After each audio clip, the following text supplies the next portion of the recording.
Guys, second day natin ang ensayo at meron agad tayong guest. Sasabay.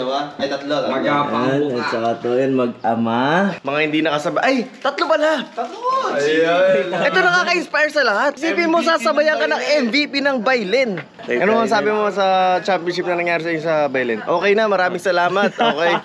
Sunrise tayo ngayon, katulad kahapon. Day 2, let's go! Sa aming padlakan mo kami ang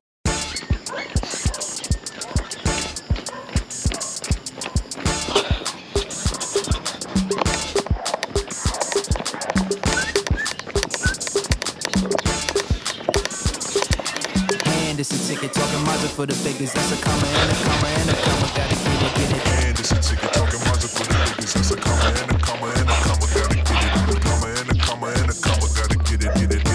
Comma and a comma. Gotta get it. And this a ticket talking Mazda for the biggest. That's a comma and a comma and a comma. Gotta get it. Comma and a comma and a comma. Gotta get it. Comma and a comma. Gotta get it. Nice one, good job. Nice one. Yeah, next one. Elaborate. And this a ticket talking Mazda for the biggest. That's a comma and a comma. Gotta get it. Comma and a comma and a comma. Gotta get it. Comma and a comma. Gotta get it. And Sige lang, Ben. this a ticket talking Mazda for the biggest. That's a comma and a comma and a Nice one, Ben. Okay. Wala ka kanin. Sige lang. Good job. comma. Gotta get it. Comma and a comma and a comma. Gotta get it. Comma and a comma. Gotta get it. Ano yun? Kamusta? Okay lang? Okay lang. Masaya? Opo. Ha? Enjoy ka?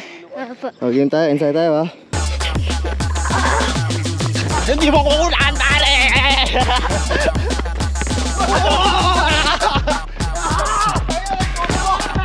Guys, alam ko si Uncle Joe. Kaka 39 niya lang last week.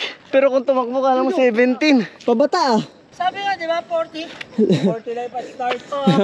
40 life at starts. Oh, 40 life at starts? Oo. Eh, 39 pa lang. So, hindi pa nag-uumpisa? Di pa. sanggol ka pa. Sanggol pa lang. Sanggol. Ano sabi sa 40? Ano kasabihin yan? 40 life at starts? 40 life starts. Nice one. Okay, so guys, tapos na ensayo natin sa second day. Pero malayo pa punta natin. Yan, ininom.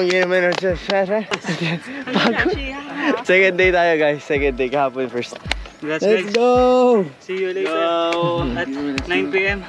Kita-kita tayo. Mag-church kami. Okay, let's go! Okay guys, nandito tayo ngayon sa church. Sa New Life, Alabang. Ayan, so kanina nakapag-ensayo tayo and then nag-ready na tayo. And diretso na tayo New Life. Kasama natin yung buong Fino Gang. Let's go! Na may message. Anong message? Magpaparamdam na agad. More than you can ask. Think or imagine. More than you can ask, think or imagine. Okay guys, Sunday ngayon. I'm excited for the message na maririnig natin ngayon. Babaunin natin araw-araw. And simula ngayon, nag-usap kami. The whole group, Sunday is church day. Rest day, wala ibang gagawin kundi makinig syempre sa Word of God na babauin natin everyday sa ensayo, daily life, sa kahit anong ginagawa natin. Ito ang priority namin as a group na hopefully encourage namin kayo na maging priority nyo rin ang pakikinig sa Word of God dahil napakagandang foundation nun sa lahat ng ginagawa nyo. Whether business yan, sa family, or career, or whatever na ginagawa nyo, napakagandang, actually hindi napakaganda. It's a must tayo na maging foundation. But anyway, start na yung mass and ready na tayo. Medyo maaga tayo, kaya good job sa atin. When there's an influence we're speaking through the knowledge of His Word, or when you're in a situation that says in all your ways, and we have so many different ways in life. When it comes to the ways you're dealing with concerning your body, trust in the Lord with all your heart, in all your ways, all your ways. And it's not just trying to remember a message, but it's learning the person and acknowledging Him, trusting Him. It's faith, inward trust, and enduring confidence. In other words, it's a confidence that you don't give up on, you don't quit.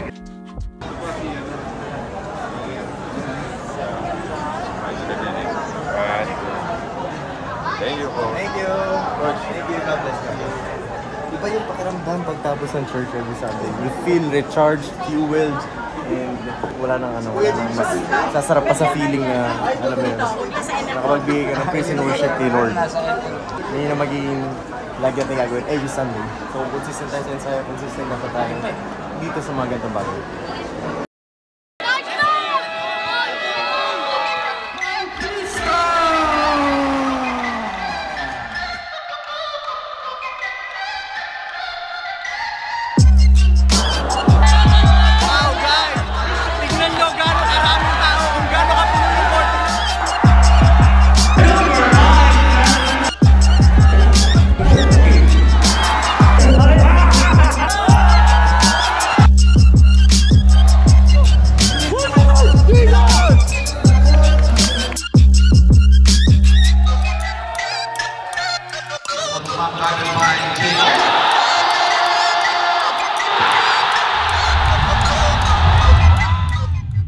Guys, Dayu is back! Ah, repeat!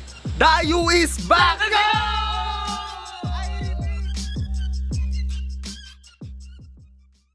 So guys, tapos na tayo mag-church and now we feel more blessed. Recharged, fueled para sa mga susunod natin ng mga whatever the activities na gagawin natin. And ngayon sagutin natin guys yung mga tanong, nasan ba si Ken Sanchez? Di ko rin alam eh. Uy Ken, kailan ba babalik? Ang dami naghahanap sa'yo.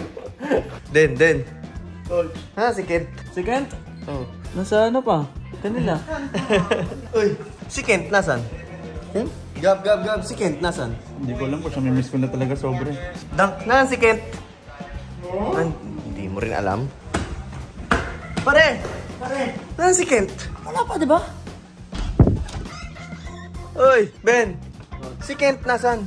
Hindi ko alam, coach. Nasa Visayas pa ata eh. Walang may alam kung nasan si Kent Sanchez. Pero balita ko nung nakaraan ko, Joe, nag-champion sila sa Leyte. Oh, yun yung muling balita. Yun yung muling balita. Oo, yun yung balita, nag-champion sila sa Leyte. Pero ang totoo niyan, guys, pagtapos tayo mag-Dubai, syempre na-miss namin na kahit sino naman yung mga pamilya nila, di ba? So pag-uwi, nagpaalam sa akin, Coach Mav, pwede ba ako umuwi muna? Sabi ko, syempre, wala namang problema yun. 3 weeks tayo sa Dubai. Before doon, Leyte. Though, nandun tayo sa kanila. Pero syempre, wala naman talaga sa bahay. Doon sa 3 weeks na nasa Leyte tayo. Tapos nagpunta pa tayo ng Cebu. So, parang 1.5 months or almost 2 months, tuloy-tuloy yung ginagawa namin. So, after na Dubai, nagpaalam sa akin, Coach Mav, pwede ba ako umuwi muna? Tapos, syempre, namimiss niya yung family niya. Birthday din ng lola niya. Tapos, meron siyang mga, syempre, lalaruan niya yung mga games sa kanila. So, yun yung dahilan bakit wala pa si Ken. And, alam ko, end of August pa siya babalik, kaya Joe.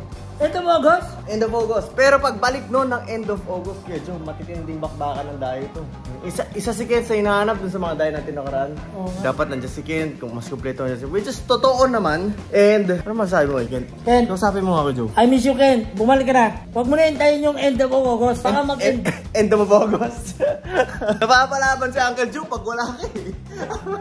Hindi, yan guys. Hindi naman si Ken. Biglang na wala nagpaalam siya. Though hindi na natin binlag yung mga panahon na yun. Kaya, Joseph! No! Hi! Ayan, so abangan nyo ang pagbabalik ni Ken. Hindi ko alam kung kailan. Pwedeng August 2024. 2024. August 2024. May pamilya na yun. Pagbalik. Ikaw umuwi, iyak ang marketplace ko lahat ng sapatos. Oo! Nasa akin lahat ng sapatos doon. Tingnan nyo ha. Tingnan nyo kung gaano ako ka-sure kung bakit. Sure na sure ako na uuwi yung bata yun. Tingnan nyo. Alam mo ba't sure ako na uuwi si Ken? Ha? Dahil dito. Ayan no.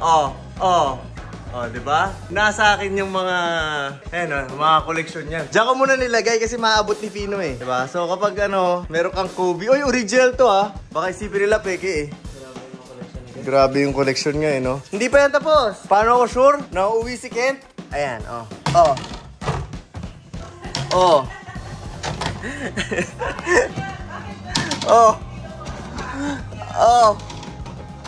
Yeah, sure ako uuwi yun. Meron pa dito.